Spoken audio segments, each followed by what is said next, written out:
Anywhere registration పేరుతో గత YCP ప్రభుత్వ పెద్దలు చేసిన భూ అక్రమాలపై తెలుగుదేశం పార్టీ మాజీ మంత్రి దేవినేని ఉమామహేశ్వరరావు తీవ్రస్థాయిలో విరుచుకుపడ్డారు. ఆంధ్రప్రదేశ్ రాష్ట్రంలో మాజీ ముఖ్యమంత్రి వైసీపీ అధినేత వైఎస్ జగన్మోహన్ రెడ్డి భూ బాగోతాలు తవ్వే కొద్దీ బయటపడుతున్నాయన్నారు. ఈ రోజు మీడియాతో మాట్లాడుతూ లక్షలాది ఎకరాలు ప్రభుత్వ, దేవాదాయ, చుక్కల భూములు కొల్లగొట్టారని ఫైర్ అయ్యారు. ప్రజల ఆస్తులు ప్రజలకే తెలియకుండానే స్వాహా చేశారన్నారు.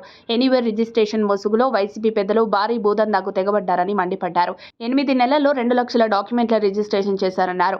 5 ఏళ్ల వైఎస్ఆర్సీపీ హయాంలో జరిగిన భూ లావాదేవీలకు సంబంధించి సమగ్ర విచారణ చేసి కబ్జాదారులపై కఠిన చర్యలు తీసుకోవాలని మాజీ మంత్రి దేవినేని ఉమామహేశ్వరరావు కోరారు. అసలు ఎనీవేర్ రిజిస్ట్రేషన్ అంటే ఏంటి? ఒక ఊరిలో ఉన్న ఆస్తిని మరొక ఊరిలో ఉన్న సబ్ రిజిస్టర్ కార్యాలయ పరిధిలో రిజిస్ట్రేషన్ చేసుకునే విధానమే ఎనీవేర్ రిజిస్ట్రేషన్. కానీ ప్రజల భూములను వైసీపీ స్థానిక చోట బడా నాయకులు, వైసీపీ పెద్దలు తమ పేర్ల మీదకు మార్చుకునేందుకు ఈ విధానాన్ని యథేచ్ఛగా విచ్చలవిడిగా వాడేశారు. నిషేధ జాబితాలోని అసైన్డ్ భూములను, ప్రభుత్వ భూములను, దేవాదాయ భూములనే గత ప్రభుత్వ పెద్దలు భూదందా చేశారనుకున్నారు. కానీ ప్రజల భూములు, ఆస్తులు కూడా ఎనీవేర్ ముసుగులో లాగేసుకున్నారని ఇప్పుడిప్పుడే అందరికీ తెలుస్తోంది. దీంతో ప్రజలు ఎక్కడికక్కడ రిజిస్ట్రేషన్ కార్యాలయాలపై దూసుకెళ్తున్న పరిస్థితి.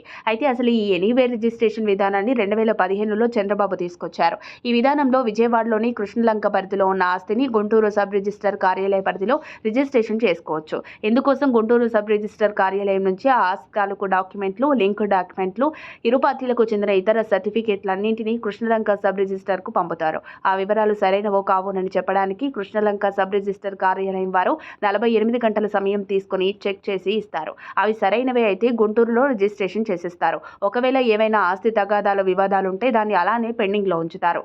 అయితే గత వైసీపీ ప్రభుత్వం జగన్మోహన్ రెడ్డి మాత్రం డాక్యుమెంట్ల పరిశీలన వ్యవధిని కేవలం 1 గంటకు తగ్గించారు. పైగా ఆ ఆస్తి ఉన్న ప్రాంతం డాక్యుమెంట్లు సబ్ రిజిస్టర్కు పంపారు. అది ఏ ప్రాంతంలోని భూమి, సర్వే నెంబర్ లాంటి కొన్ని వివరాలను మాత్రం ఒక ఫారంలో నింపి పంపుతారు. అసైన్డ్, నిషేధిత భూములైతే ఈ విధానంలో తెలుసుకోవచ్చు. కానీ గ్రామ కంఠాలకు వీటికి సంబంధించి రికార్డులుండవు. కాబట్టి కేవలం 1 గంటలో వాటిని గుర్తించడం అసాధ్యం. దీనివలన లింకు డాక్యుమెంట్లు, స్థలానికి సంబంధించిన ఇతర సర్టిఫికేట్లు ఏవీ ఉండకపోవడంతో ఎవరి భూమిని ఎవరు రిజిస్టర్ చేయించుకుంటున్నారో అన్న విషయం కూడా సబ్ రిజిస్టర్లకు తెలియదు. పైగా అన్ని 1 గంటలో ఓకే చేయాలి. ఓకే చేయకపోతే ఆ సబ్ రిజిస్టర్ కార్యాలయంలో సేవలు ఆగిపోతాయి. సదరు రిజిస్ట్రేషన్ కోసం వచ్చిన ప్రజలు సబ్ రిజిస్టర్లపై ఒత్తిడి పెంచుతారు. దీంతో ఏ వివరాలు తెలియకపోయినా సరే ఆ ఎనీవేర్ ప్రతిపాదనలకు సబ్ రిజిస్టర్లు ఓకే చేయాల్సిన పరిస్థితి గత ప్రభుత్వ పెద్దలు నెట్టేశారు. గడిచిన 10 ఏళ్ల ఎనీవేర్ రిజిస్ట్రేషన్ను అప్పటి ప్రభుత్వ పెద్దలు, నేతలు ప్రజల భూములకు చెందిన 2 లక్షల డాక్యుమెంట్లను 8 నెలల్లో అక్రమంగా రిజిస్ట్రేషన్లు చేయించుకున్న పరిస్థితి. తమ భూములు తమకు తెలియకుండా వేరే వాళ్ళ చేతుల్లోకి వెళ్లాయని తెలుసుకున్న భూ బాధితులు దగ్గరే ఉన్న రిజిస్ట్రేషన్ కార్యాలయాలకు పరుగులు పెడుతున్నారు. దూరంగా ఉన్నవారు ఫోన్ కాల్స్ ద్వారా, మెయిల్స్ ద్వారా రిజిస్ట్రేషన్ శాఖ అధికారులకు ఫిర్యాదులు చేస్తున్నారు.